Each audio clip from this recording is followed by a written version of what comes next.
This is the IELTS listening test. You will hear a number of different recordings and you will have to answer questions on what you hear. There will be time for you to read the instructions and questions, and you will have a chance to check your work. All the recordings will be played once only. The test is in 4 parts. At the end of the test, you will be given 10 minutes to transfer your answers to the answer sheet. Now turn to Part 1.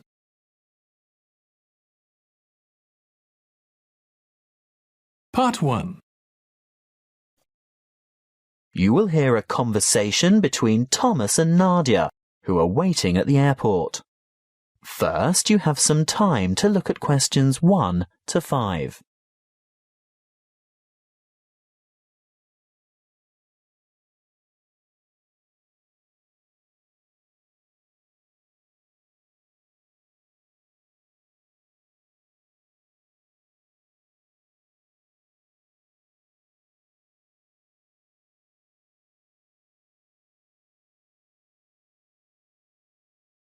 Now we shall begin. You should answer the questions as you listen, because you will not hear the recording a second time. Listen carefully and answer questions 1 to 5. Where have you been, Nadia? Browsing in the bookshop. What took you so long? You said you were only going to be away 5 minutes. I was only gone for a quarter of an hour. Well, it seemed much longer than that. Did you buy anything? I was tempted to get the latest novel by Dan Brown, but it's quite heavy and I'd have to carry it around with me. If I could have found a crossword puzzle book, I'd have bought it. But in the end, I was attracted to a front-page article in today's issue of the New York Times. Is that all you bought then? Yes. Look, why don't you read the business section while I catch up on the news, and then we can swap? I'd rather have the entertainment section. Are you looking for anything in particular? I just thought they might have a review in there of that new play that opened on Broadway yesterday. The drama about the awfully cruel pirate? Oh, I'd forgotten about that. I wonder how good it is. Actually, I was thinking of the new comedy, the one about the physician. Dr. Hunter? That's the one. Well, when I was in the bookshop, I overheard a couple talking about it, and they said it was fantastic, not in the least bit boring. They especially liked the actor who played the main part. Very smooth, apparently. Lots of fun, then? Well, according to those two, they thought it was hilarious. Ooh, we'll have to make a point of seeing it when we get back. Definitely. We didn't have time for breakfast, and I'm hungry. Do you fancy a coffee and a muffin? Sounds like a good idea. And how will you have your coffee today? Long and black as usual? I think I might have something different this morning. What? You don't mean a flat white or some other milky one? Oh, I don't know. I want something to perk me up. An espresso, short and black with sugar? Perfect. Will that be with a chocolate muffin or a berry muffin? I'll try to stay off chocolate. The berry sounds healthier. And I'll have a plain one with butter. Won't be long. Before you hear the rest of the conversation, you have some time to look at questions 6 to 10.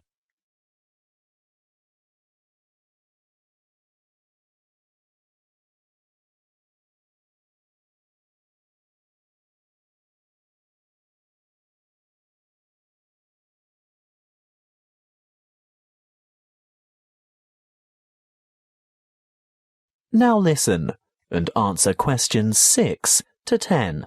Here you are. Mind the coffee. It's really hot. Thank you. I'm really ready for this. Have you thought about what we should see when we get to London? The Tower, of course. I've always wanted to get a look at the Crown Jewels. That is where they keep the jewels, isn't it? I think so. And what about the wheel? I hear it's quite extraordinary. I'm not that keen on the wheel. Do you want to ride on it? No way. Well, let's leave it out of the itinerary then. OK, so do we do the tower first? Yes, that's the idea. And then we absolutely have to go to Westminster. Really? Yes. Look, it's not going to cost us anything, and I promised my sister I'd take photos there. Well, if you insist. I do. Oh, did you know the British Museum is free to the public? Not just residents, but tourists as well. Well, I did know that, but I was hoping we wouldn't have to spend time in any museums. We've only got 3 days in all, and it'll take at least 1 whole day to go through the museum. Well, let's say we leave it till day 3 and see how you feel then. OK, I can't argue with that. And Buckingham Palace? I suppose you've promised lots of photos of that as well, have you? Well, no, not really. But we can't say we've been to London and haven't seen the Queen's Palace. I guess not. And there's the added benefit that it won't cost anything as well. Oh, Thomas, it's not that I'm afraid of spending money. It's just that I want to see all the traditional sites first. Good. I'm glad that's sorted. Listen, I think they just called our flight.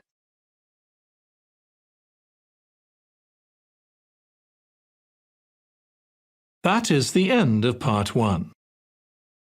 You now have 1 minute to check your answers to part 1.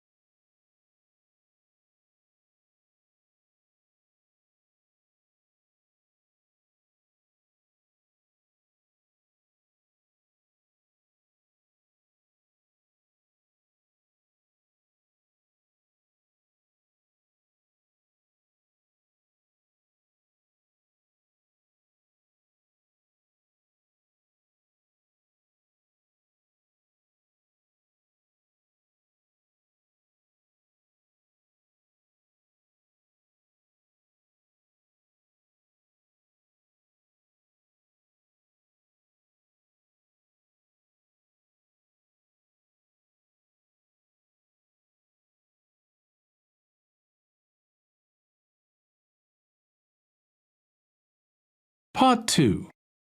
You will hear a tour guide talking to a group of visitors at a museum. First, you have some time to look at questions 11 to 15.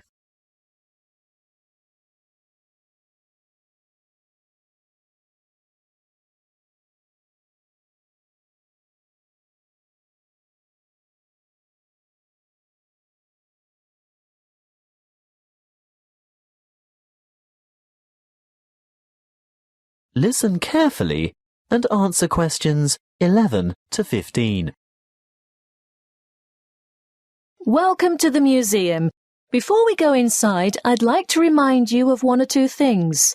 Firstly, you'll be pleased to know that admission is free to all visitors, so explore at your leisure, and if you can't take it all in today, you can come back again and again without any charge at all. Opening hours are from 10 a.m. to 5:30 p.m. most days, but the museum closes a little later on Thursday and Friday evenings. There are new multimedia guides available in 10 languages. They can be picked up from the desk in the covered courtyard for £4.50, and you can have it with you all day, from opening time in the morning until half an hour before closing. But you will need to produce ID. A passport, driver's licence or national identity card are all acceptable. These multimedia guides have audio commentary as well as images and an interactive map for easy navigation. They're simple to operate, and you will get a more detailed insight into many of the objects in the various galleries. As a security measure, apart from your camera and a purse, wallet or small handbag, your other belongings such as large bags, coats and umbrellas will have to be left at the cloakroom. Please note that the museum has recently revised the regulations for the size of bags and parcels that it will accept in its cloakrooms. I think the maximum size is 40 by 40 by 50 centimetres with a maximum weight of 8 kilograms. The only exception to this is prams and pushchairs. There is a charge of £1 per item. The main cloakroom is to the left of the main entrance, and there is another one at the north entrance. It may seem obvious, but may I remind you also that you should set your mobile phone to silent or turn it off altogether while you are in the museum, and do not carry or consume any food or drink in the exhibition halls. If you are hungry, there is an excellent restaurant where you can purchase a light lunch or a full meal. If it's just a hot beverage you want, then I can recommend taking a break at the Gallery Cafe. Before you hear the rest of the talk, you have some time to look at questions 16 to 20.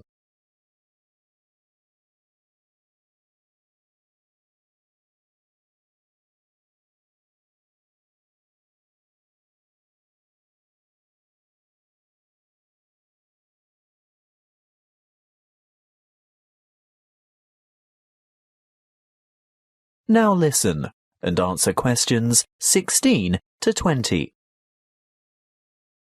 As we enter the museum from the south by going through the main entrance, as I said before, you'll find the cloakroom immediately on your left, and on your right is the museum shop. They have an outstanding range of postcards and souvenirs in there, and it's well worth a visit, but perhaps best left till you're on your way out. Then you'll know exactly what you want. The big room to the right of the entrance, behind the shop, is the reference library. Straight ahead of you, yes, the huge circular room is the main reading room. If you decide to go in there, please keep noise to a minimum out of respect for the writers and scholars who use it for their research. The reading room is surrounded by what is known as the Great Court. Indeed, it used to be an open courtyard, but you will see that it is now completely covered by a magnificent glass and steel structure. If you walk around the Great Court in a clockwise direction, on the west side you'll see the entrance to the Long Hall of Ancient Egypt, which has an amazing collection of Egyptian antiquities. The gallery behind the reading room, directly opposite the entrance, is devoted to China and Southeast Asia. Here you'll see Chinese civilization explored chronologically from the Neolithic period through to the 21st century. The restrooms for both men and women are located in the northeast corner of this floor, but don't worry, there are others available on the floors above. Another huge gallery extends along the eastern side of the courtyard, and this is given over to Greece and Rome. The sculptures in this section are absolutely spellbinding. Take your time looking at all the exhibits, and when you're ready to view what's on the next floor, take the magnificent marble staircase by the entrance.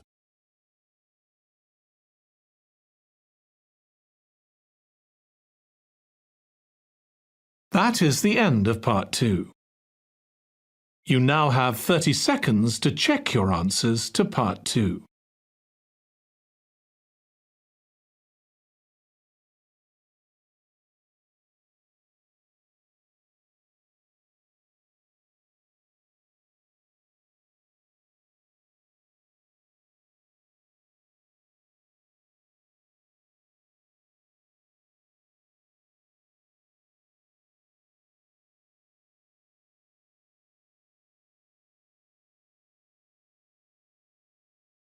Part 3.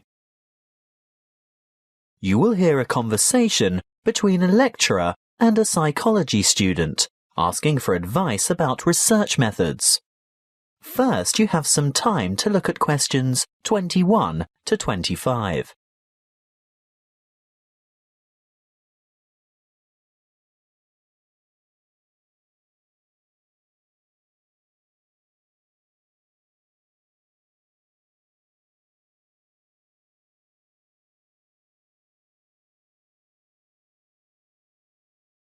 Listen carefully and answer questions 21 to 25. Good morning. Now, what is it you want to discuss today? Good morning, Dr. Reed. This assignment you've given us is the first psychology experiment I've had to do, and I'm not sure where to begin or which steps to take. Well, conducting your first psychology experiment can be quite a complicated and confusing process, but just remember that, like other sciences, psychology uses the scientific method and bases its conclusions upon empirical evidence. What do you mean by empirical evidence? Well, empirical evidence is established by observation rather than theory. And the scientific method? Oh, yes. When conducting an experiment, you need to follow a few basic steps. I know the first step is to come up with a research question or problem. Yes, a question that can be tested. How do I find an appropriate question? I would suggest one of three methods. Firstly, you can investigate a commonly held belief, or what we call folk psychology. I see. So I could examine the belief that staying up all night to study for an important exam can adversely affect test performance. That's right. In that case, you would compare the scores of students who stayed up all night with those of students who got a good night's sleep. I think I could do that.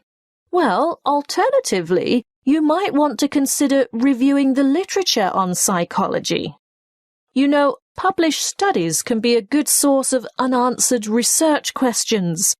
I'm sure you've read papers where the authors note the need for further research. So I would come up with some questions that remain unanswered. Correct. But there is a third source of ideas. Just think about everyday problems and then consider how you could investigate potential solutions. Okay. Perhaps I could study various memorization strategies to find out which are the most effective. That's the idea. Next, you need to define the variables. You know, anything that might have an effect on the outcome of your research. Yes, I remember we learnt about that last week. Yes, that's right. Then you have to develop a testable hypothesis that predicts how the variables are related. For example, students who are sleep deprived will perform worse in an exam than students who are not sleep deprived. Exactly. Once you have developed a hypothesis, you must carry out background research. I can use books, journals, online databases, and websites. Yes, all of those.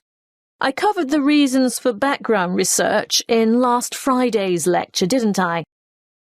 What you have to remember at this stage is to take careful notes and generate a bibliography of your sources.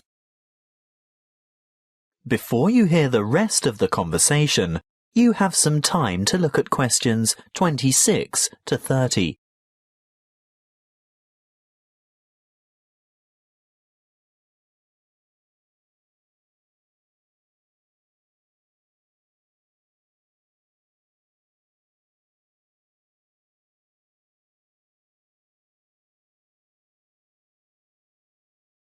Now listen and answer questions 26 to 30. OK, I've got that. Then I'm ready to develop an experimental design. Well, again, you have a choice. There are three basic designs, and each has its own strengths and weaknesses. The pre-experimental design does not include a control group, so there is no comparison. What we call a quasi-experimental design does incorporate a control group, but there is no randomization, whereas a true experimental design has both control groups and random assignment to groups. You've also told us about standardization of procedures. Is this where that comes in? Being sure to compare apples to apples? Absolutely. Going back to your sleep deprivation example, the same exam would have to be given to each participant in the same way at the same time, etc. Got it. When selecting subjects, you need to consider different techniques. If you were to go through with your sleep deprivation experiment, You would need to ensure that your experimental and control groups were standardized. That is, all third-year accounting students, for instance. A simple random sample involves choosing a number of participants from a group of similar people. On the other hand, a different kind of study might involve a stratified random sample, where participants are randomly chosen from different subsets of the population. You mean subsets with distinctive characteristics, like age, gender, race, socioeconomic status, and so on? Precisely. Then the next step is to actually conduct the experiment and collect the data. Then I have to analyze the data. I'll be dealing with the statistical methods for analysing data in next week's lecture. Oh, good. I guess all that's left then is to write up the data. Yes, communicating your results is important, and in the next couple of lectures, I'll be covering the format and structure of a psychology paper and tips for writing each section. Thank you, Dr. Reed. I feel much more confident in getting started now. Thank you for taking the time to see me. That is the end of Part 3. You now have 30 seconds to check your answers to Part 3.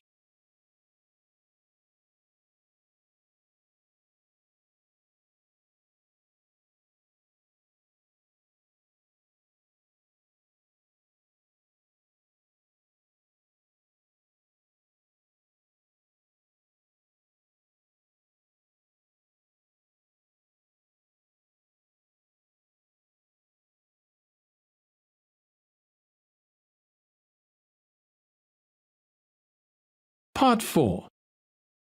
You will hear a lecture on the production and trade of rice. First, you have some time to look at questions 31 to 40.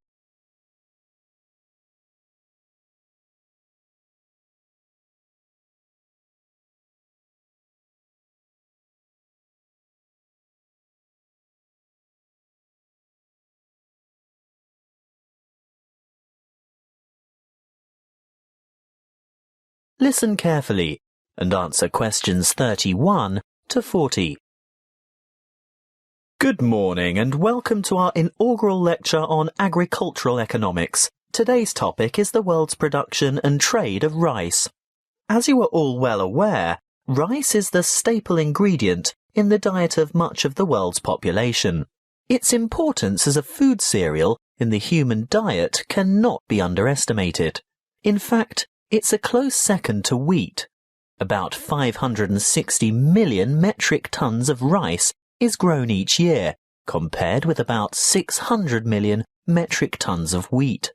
Coarse grains, such as corn, sorghum, barley, oats, rye, and millet, mostly go into animal feed, which, by the way, is seen by many as a wasteful and inefficient use of fertile land, because around 4 kilos of grain is needed to produce about half a kilo of beef.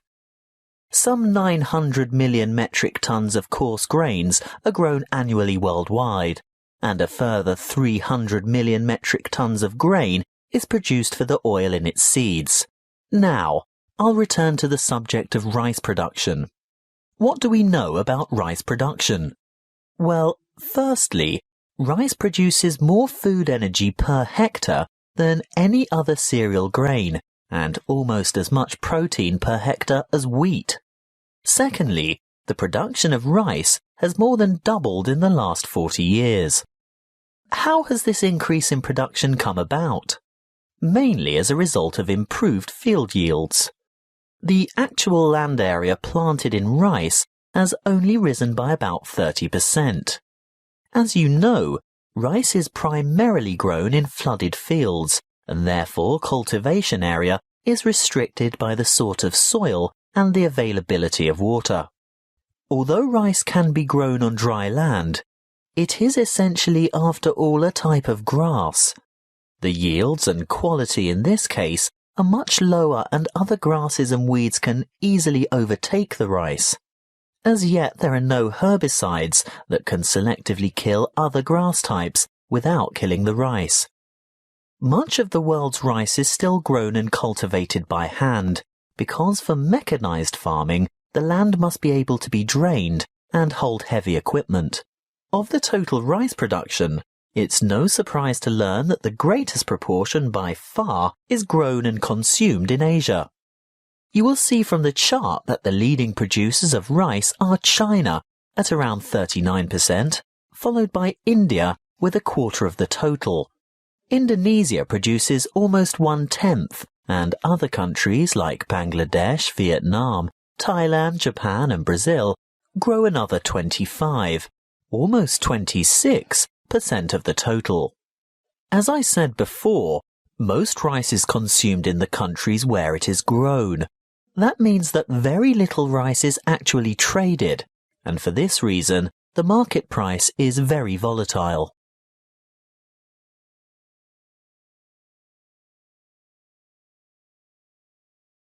That is the end of Part 4.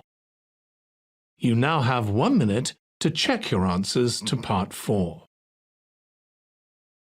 That is the end of the listening test. In the IELTS test, you would now have 10 minutes to transfer your answers to the answer sheet.